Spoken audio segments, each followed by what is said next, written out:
Selamat datang di Fosmaki Podcast yang berisikan obrolan ringan yang sangat berarti seputar perkuliahan, teknologi dan sosial media dari sisi mahasiswa yang akan dibawakan langsung oleh kami, anggota Fosmaki Kabinet Spektrum Perjuangan.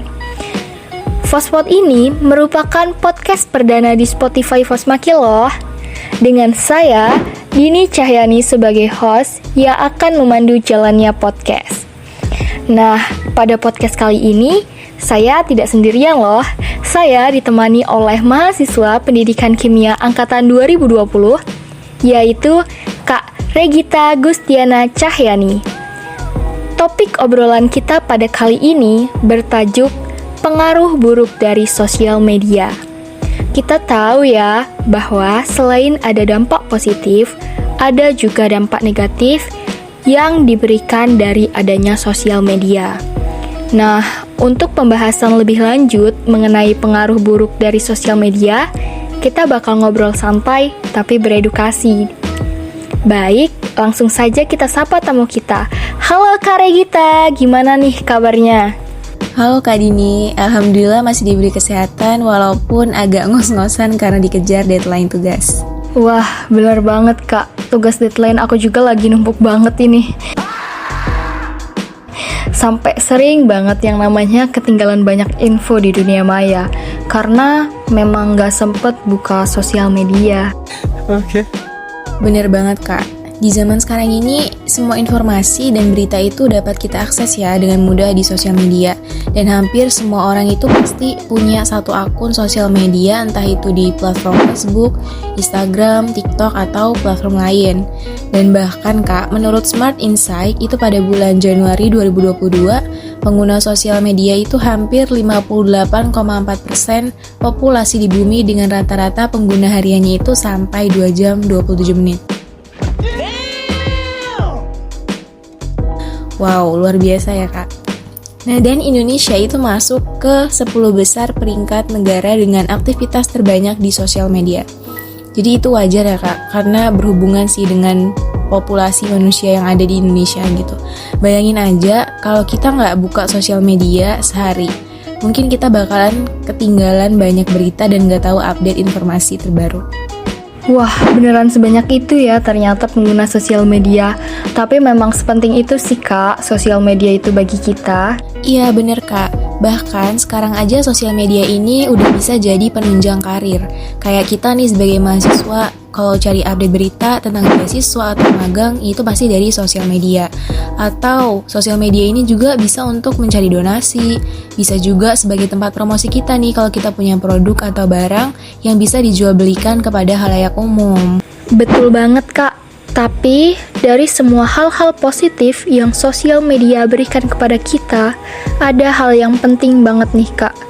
Dari pengaruh aktif di sosial media yang secara sadar atau enggak sering banget kita lakuin, yaitu social comparison atau membanding-bandingkan diri kita dengan orang lain melalui updatean kehidupan mereka di sosial media. Gimana nih Kak pendapat Kak Regita mengenai itu? Wah, oke. Ini benar-benar suatu masalah yang bahkan sering aku alami sendiri, Kak. Memang benar kita akan ngerasa sepi kalau nggak buka sosial media. Tapi coba kita percaya deh ya, sebenarnya kita juga bisa lebih tenang kalau nggak buka sosial media. Kita akan ngerasa lebih cukup terhadap diri kita sendiri. Ketika kita buka sosial media, yang biasa kita buka itu menghadirkan sesuatu, baik informasi ataupun update kehidupan orang lain kan? Nah, hal ini akan ngebuat kita kadang nggak puas dengan apa yang ada di diri kita atau apa yang kita miliki sekarang. Baik itu ngerasa kurang cantik atau kurang ganteng karena ngelihat foto orang lain yang good looking di sosmed, ataupun kita juga bisa ngerasa kurang produktif ketika kita ngelihat berbagai achievement orang lain yang dipublish di sosial media.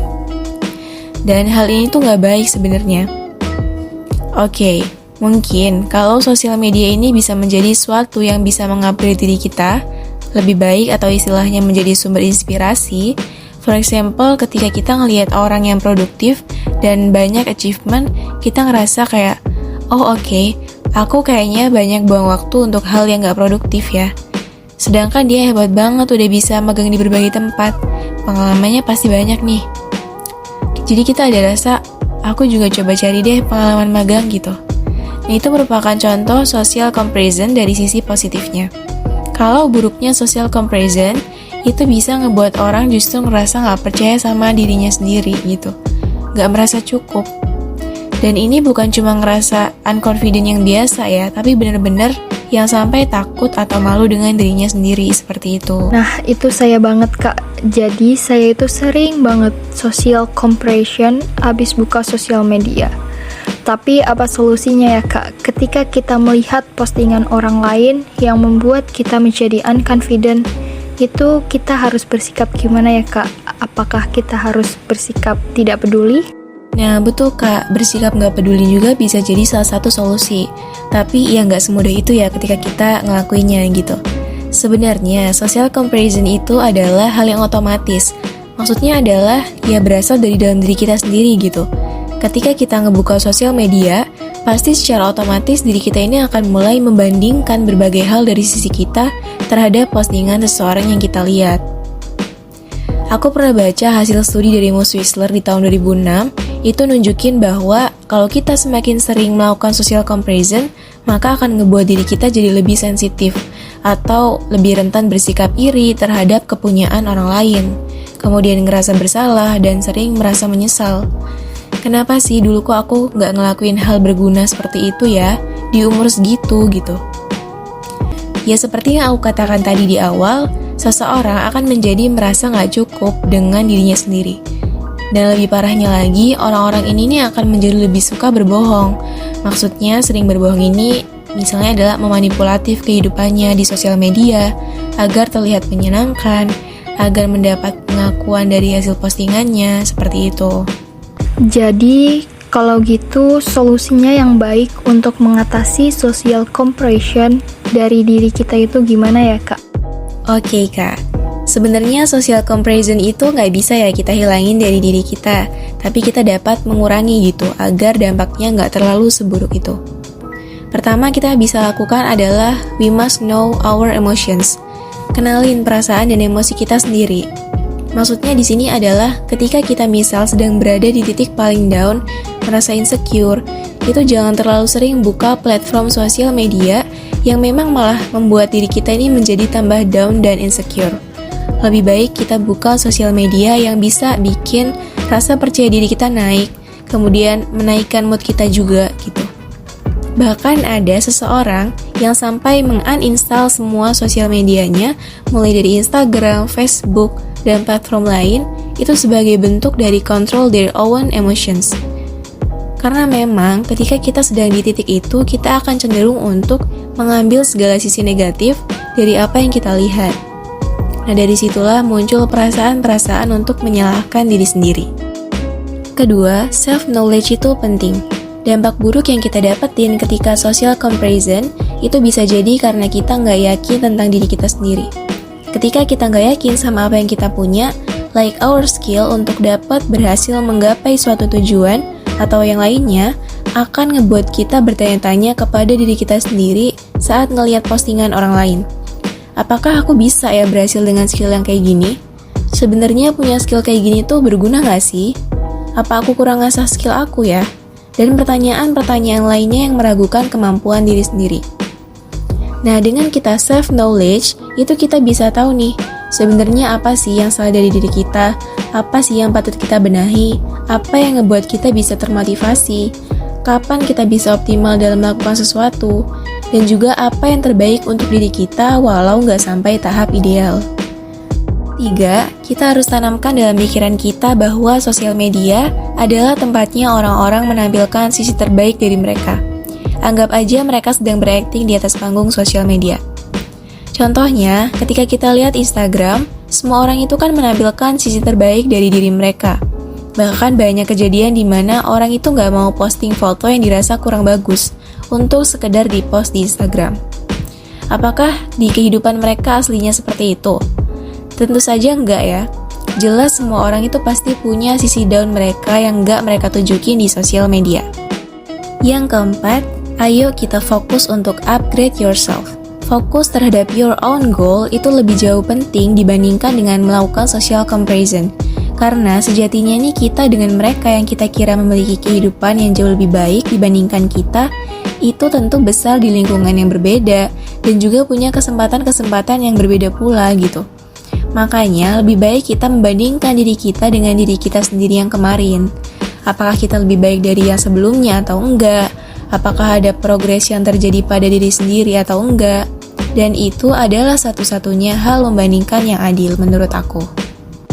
Nah, banyak banget nih ternyata tips yang bisa dilakukan untuk mengurangi social compression. Mulai dari kenali perasaan dan emosi kita, self-knowledge. Tanamkan pikiran bahwa sosial media adalah tempat orang untuk berakting, menampilkan hal yang terbaik dari diri mereka, dan fokus untuk mengupgrade diri sendiri. Oh iya kak, aku juga pernah ketemu kasus yang sama seperti kakak bilang tadi, yaitu uninstall semua sosial media atau lebih trennya dikenal dengan istilah puasa medsos. Dan itu reviewnya dari mereka yang puasa medsos beneran tenang, nggak buka sosial media sama sekali dalam jangka waktu tertentu. Setelah melakukan metode tersebut, ketika kembali ke dunia sosial media, ternyata membuat mereka menjadi lebih bijak untuk menggunakan sosial media. Nah, selain social compression, ternyata masih banyak juga sisi buruk yang diberikan oleh sosial media, kayak lupa waktu dan sering banget kemakan hoax dari sosial media. Gimana nih tanggapan kakak terkait hal tersebut? Nah ini kak, sering banget aku alamin dan aku yakin pasti kebanyakan dari kita suka lupa waktu kalau udah berkutat di sosial media. Sampai-sampai mungkin kita kadang dimarahin ibu ya karena keseringan main handphone. Suka sering juga ngomong sama diri sendiri, sebentar lagi deh, sebentar doang buka atau scroll beberapa postingan udah. Tahunnya udah berapa jam buka sosial media. Entah itu untuk sekedar debat online dengan orang lain di kolom komentar atau stalking profile orang lain. Dan kita tuh gak sadar, dengan begitu waktu kita tuh habis hanya untuk cek sosial media aja, padahal banyak tugas yang harus kita kerjain. Menurut aku, ini perlu adanya kebijakan dari diri kita sendiri untuk mengontrol diri kita bagaimana sih caranya membatasi waktu yang kita habiskan di sosmed. Misalnya nih ya, kita bisa banget buat alarm sampai pukul berapa kita main sosmed, dan berkomitmen setelah alarm berbunyi akan berhenti untuk membuka sosial media dan mulai mengerjakan tugas-tugas kita. Untuk masalah kemakan hoax, Indonesia aja itu hampir 60% penduduknya terpapar hoax yang menggunakan sosial media. Menurut aku, orang-orang yang sering termakan hoax ini kurang dalam melakukan kajian lebih lanjut terhadap masalah yang sedang beredar sehingga hanya menelan mentah-mentah berita-berita yang menyebar di internet. Dan ini masalah besar kalau tidak ditanggapi secara serius. Terlebih lagi, kalau kasus hoax yang disebarkan ini dapat menimbulkan masalah yang besar. Inilah pentingnya selektif dalam mempercayai kasus yang beredar dan perlu mengkaji lebih dalam lagi dengan pencarian di berbagai sumber. Serta kita tuh jangan asal mengambil kesimpulan atau pendapat sendiri sebelum mengetahui kebenaran yang benar-benar tervalidasi kebenarannya. Wah, luar biasa banget penjelasan Kak Regita. Mulai dari penjelasan apa itu social compression, bagaimana tips untuk mengatasi social compression, kemudian tanggapan dan tips mengenai lupa waktu dan termakan hoax akibat sosial media. Nah, sebelum berakhir podcast kita, ada nggak atau pesan untuk kita ini tentang sosmed, Kak? Oke Kak, saran dari aku terkait sosial media, kita sebagai generasi muda harus bisa menggunakan sosial media dengan baik. Karena sosial media kalau kita manfaatkan dengan baik, maka akan memberikan dampak positif yang luar biasa bagi kehidupan kita. Ya walaupun pasti akan ada dampak buruknya ya, namun kita pasti bisa mengurangi dampak tersebut agar nggak terlalu berpengaruh negatif. Wah, saran dan pesan yang bagus dari Kak Regita untuk kita semua. Oke, terima kasih ya Kak Regita sudah menyempatkan waktunya untuk menjadi bintang tamu di Fospot pertama kami. Semoga segala saran dan pengetahuan yang telah disampaikan dapat memberikan dampak positif kepada kita semua yang mendengarkan Fospot perdana ini. Dan jangan lupa follow akun Spotify dan subscribe akun YouTube kami agar tidak ketinggalan podcast-podcast selanjutnya yang lebih menarik lagi. Oke, saya Dini Cahyani pamit sampai jumpa di Fosfot Fosmaki Podcast.